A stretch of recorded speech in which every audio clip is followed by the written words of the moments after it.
Hello, my name is Andrew Collins and I'm a telly addict.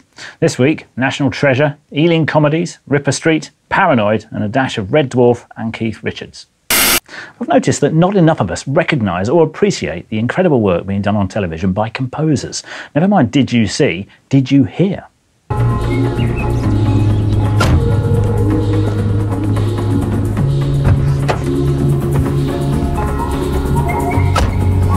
Belt on if you could.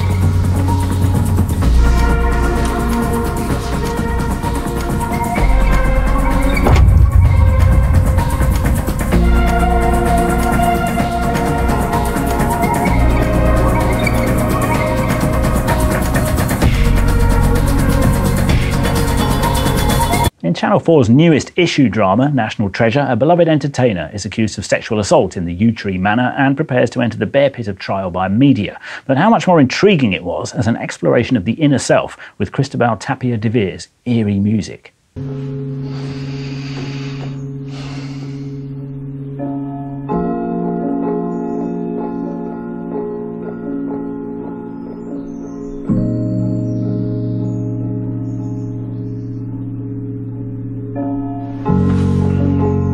Now, I can't get a note out of any musical instrument, so I remain in a permanent state of genuflection towards those that can. Even more awe-inspiring, though, is when they take something expected, like a 4-part terrestrial TV drama, and inject it with a whole new level of intrigue and inquiry by the simple use of unexpected arrangements. No. What's going on? We weren't aware your grandchildren were in the house. Can your wife arrange alternative care? I want to make this as easy as possible for you. Sorry, you're accusing me of what? Written with the expected verve, surprise and irony by Jack Thorne and directed with the stealth and counterintuitive beauty by Mark Munden, National Treasure had big torn from the tabloids headlines to live up to. After all, we've heard this grim tale before, and for real, but it established a mood of gritted teeth deception from the start.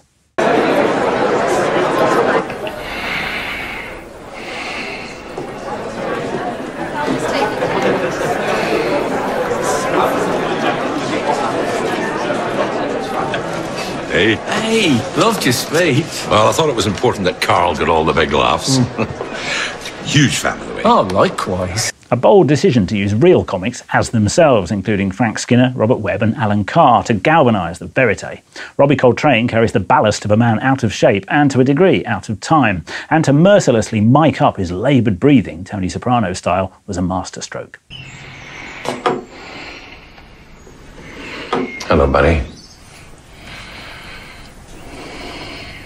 Part of me thought you'd killed yourself. I think you're getting the picture. I loved this. The cast, Julie Walters, Andrea Riseborough, Tim McInerney, Jeremy Swift, the photography, the lighting, props too to the location manager for finding backstage corridors that looked like a prison.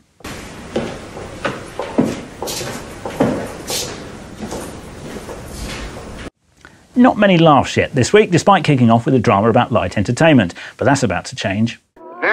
Now then, what's going on here? Nothing you can do about it. That's right, you've said it right. You're in a foreign country now, Ted. Drink when you like.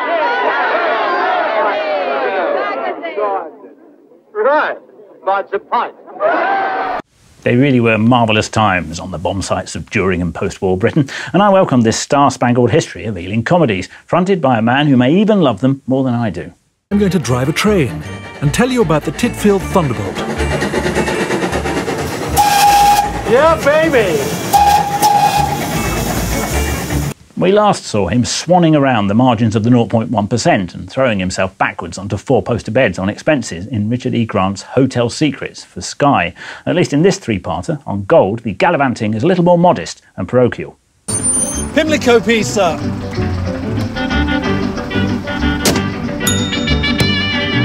The talking heads queued up to explain that Ealing Comedies were quintessentially British and about class, keeping calm, carrying on and sticking it to the pen pushers. But unforced affection permeated every testament, from the frivolous to the sociological. When I think of them, it immediately makes me smile, and when I look at them, I wish I was in them. These films are responsible for contributing to a sense of who we are as a nation, projecting Britain and the British character. You don't have to be a Daily Mail leader writer to hanker after the prelapsarian innocence of the world depicted in Whiskey Galore, Hue and Cry and Passport to Pimlico, with, ironically, its dire warnings against Brexit. But it helps to have a soft spot for a time when even working-class Britons spoke like this. If I can mention Chaplin. Chaplin's type of comedy is to play against a cloud cuckoo background. But all the Ealing comedies were played against realistic backgrounds. They were odd people, odd human beings, we all know, playing against very realistic backgrounds. They're showing plenty of the films on Gold on Sundays too, so seek them out. Talking of how people spoke in a more eloquent past. You diagram fastidiously, sir. Tactics, the inner workings of the game. My old man was a watchmaker. Every night, fingers at springs and cogs, assembling and correcting. But he tried to school me, did my pa. Told me about Isaac Newton, who thought the universe entire one vast clockwork. And you find this sport, these men, to be as cogs? I merely find they are the best of themselves at work harmonious. For work harmonious, look no further than the writing of Ripper Street, whose constituent components continue to interlock a case of the week into 3 overarching series arcs. It maintains such elegance, even when exposition is being necessarily instituted. Thomas Gower. Not an uncommon name, Thomas Gower. True enough. Why should the Gower we knew, who killed as a boy and only escaped the rope by our mercy, return to Whitechapel? The gallows humour hits the spot too. Now I'm going to go out on a limb here and say Tanner was maybe killed by a hammer, you know, to the head. Some days I can't believe they pay me for this. I can only assume the writers whiteboard fastidiously. Now, to a more contemporary crime drama.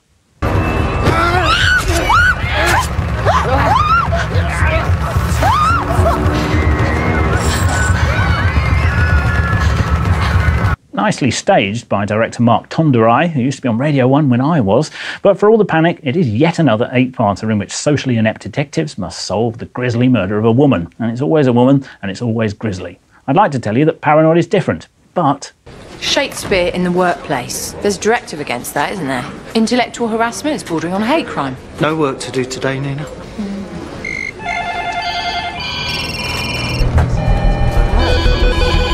The bit where all the phones ring.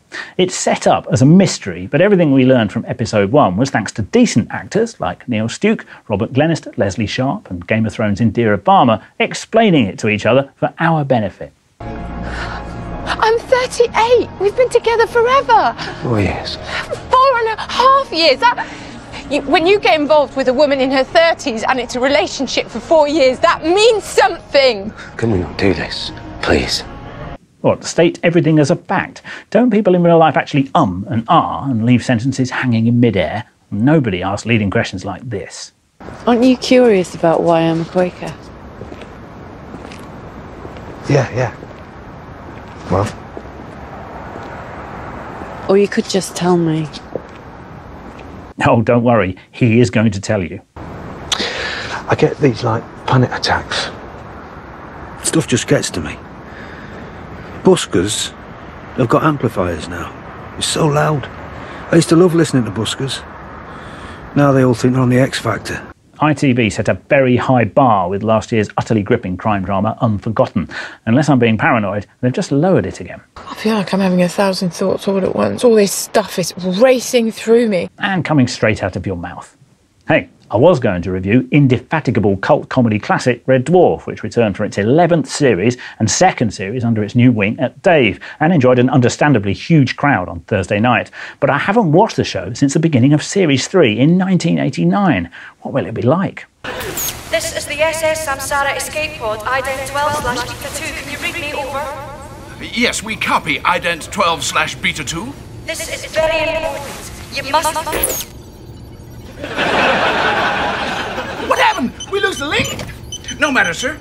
I'll remote control the pod into the cargo bay.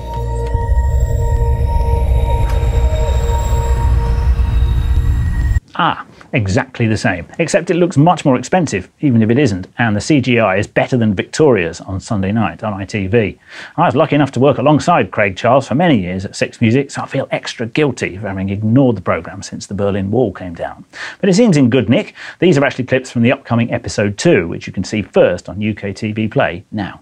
Do you know what the difference is between you and me? I can't store hand luggage in my nostrils.